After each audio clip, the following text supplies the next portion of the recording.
বর্ধমান জেলা বিজেপির ডাক আদিবাসী নেতা তথা সাংসদ সম্মানীয় খগেন মুর্মুর ওপর তৃণমূল নির্মম আক্রমণের তীব্র প্রতিবাদ জানিয়ে বিক্ষোভ মিছিল সভা এবং ডিএম ডেপুটেশন। বর্ধমান জেলা শাসক দপ্তরে এই নিয়ে পুলিশের সঙ্গে ধস্তাধস্তি হয়। ব্যারিকেড ভেঙে ঢোকার চেষ্টা করলে পুলিশের সঙ্গে ধস্তাধস্তি চলে বিজেপি। জমায়েতের স্থান বর্ধমান রেলওয়ে স্টেশন। বিশেষ উপস্থিতি রাজ্যসভার সাংসদ সম্মানীয় হাজ বর্ধন শ্রীংলা মহাশয়। উপস্থিত ছিলেন পূর্ব বর্ধমান জেলা বিজেপির সভাপতি অভিজিৎ দা, বিজেপির উচ্চ স্তরের নেতা রাহুল সিনহা সহ অন্যান্য বিজেপির কার্যকর্তাগণ।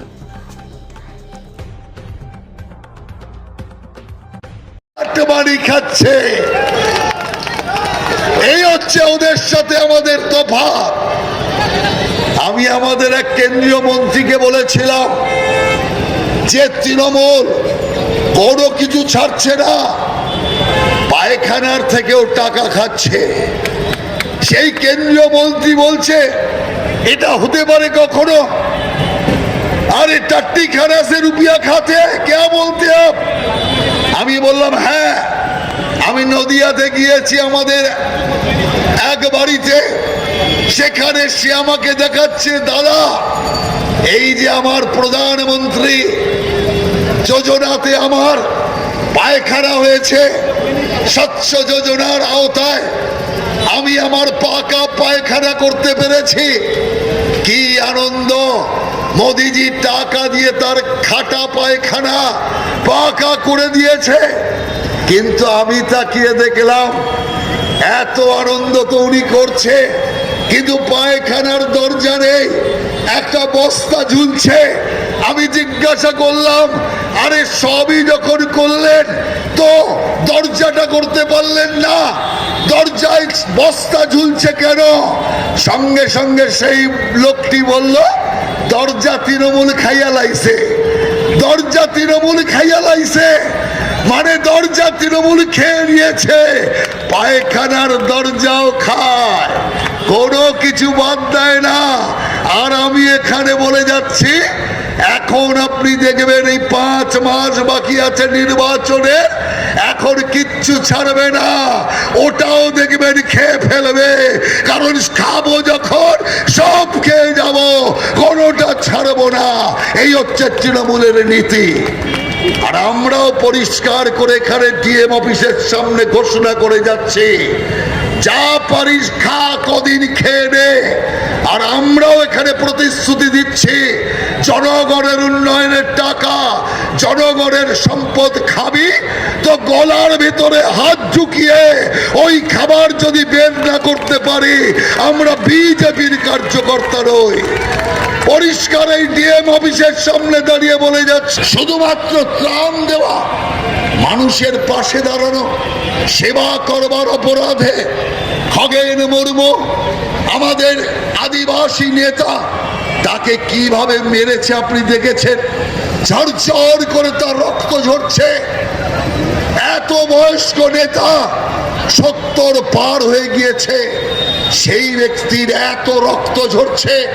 আজকেও খগেন মুর্মু উত্তরবঙ্গের হসপিটালে ভর্তি আছে। মুখ্যমন্ত্রী কি বলছেন? মুখ্যমন্ত্রী বলছেন 60টা গাড়ি নিয়ে গেছে, 60-70টা গাড়ি নিয়ে গেছে। তার মানে 60-70টা গাড়ি নিয়ে গেলে মারতে হবে তো? আপনি বলুন মুখ্যমন্ত্রী, 50-60টা গাড়ি নিয়ে গেলে মারতে হবে তো? আপনার এই কথা আবার উচ্চারণ করুন। এরপরে যদি অভিষেক ব্যানার্জি 60-70টা গাড়ি নিয়ে যায় আর ওর যদি কেউ ঠ্যাং ভেঙে দেয় তখন আপনি একই কথা বলবেন তো? এত গাড়ি নিয়ে যাবে কেন? সেই কারণে আমি আপনাদের পরিষ্কার বলতে চাই, লাগাতার মুখ্যমন্ত্রীর সমর্থন করে গিয়েছে। এমনকি কত অমানবিক মুখ্যমন্ত্রী। মহিলাকে আমরা জানি, মহিলার হৃদয় নরম হয়, মহিলা মায়ের জাত। আমরা মাকে শ্রদ্ধা করি, আসরে আমরা দেখি এটাই ভারতের সংস্কৃতি। নইলে তাকিয়ে দেখুন ভারতের যত পাহাড় পর্বতের নামে মায়েদের নামে, কারণ আমরা মা বোনকে সম্মান দিয়ে আসি।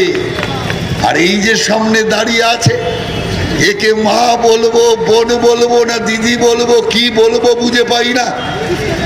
এত বড় হামলা হলো, 70 বছর পার হওয়া এক ব্যক্তির চরচর করে চোখ ফেটে রক্ত ঝরছে, আর তিনি হাসপাতালে গিয়ে শুধুমাত্র একটা চোখের দেখা দেখে বলছে ও কিছু হয়নি, একটু সামান্য রক্ত হয়েছে আর একটু প্রেশারটা বেড়েছে, সুগারটা বেড়েছে।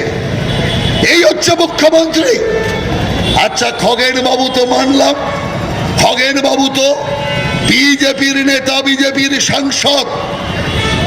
এই যে আপনাদের পাশে দুর্গাপুর, কালকে আমি ছিলাম দুর্গাপুরের বিজেপির ধর্ণা মঞ্চে, আমি সেখানে পরিষ্কার বলেছি এই যে মেয়েটি, সে তো আর তৃণমূলের বিরোধী নয়, সে তো উড়িষ্যায় থাকে, অতএব এই রাজ্যে পার্টিরও কোনো লেনাদেনা তার নেই। তাহলে এত বড় একটা তার ওপর ঘটনা ঘটার পর মুখ্যমন্ত্রী দোষীদের আড়াল করতে চাইছে, দোষীদের বাঁচাতে চাইছে, এমন সব বিবৃতি দিচ্ছে যে ওই মহিলাকে অপমান করবার চেষ্টা করেছে। 7:45 মহিলা কলেজ থেকে বেরিয়েছিল খাবারের জন্য, খাবার আনতে যাবার জন্য, আর মুখ্যমন্ত্রী কি বলে দিলেন, রাত 12টায় বেরিয়েছে। এত বড় মিথ্যাচারী মুখ্যমন্ত্রী ভারতবর্ষে কেন, পৃথিবীর কোথাও হয়নি। রূপশ্রী, স্বর্ণশ্রী, কত শ্রী লাগালে, এবার একটা মিথ্যাশ্রী লাগিয়ে দিন। আর আমি এখান থেকে ঘোষণা করছি, আমরা ঘোষণা করছি, মিথ্যাশ্রী পুরস্কার কেউ পাবে না, আপনি পাবেন, আমরাও দিতে রাজি আছি। এত বড় একজন মিথ্যাশ্রী মুখ্যমন্ত্রী, যে একজন মহিলা হয়ে মহিলার বেদনা পর্যন্ত তার বুকে দাগ কাটে না, কাটবে কি করে? উনি তো ঘুষ ভালোবাসে, ঘুষ রাজনীতিতে বিশ্বাস করে।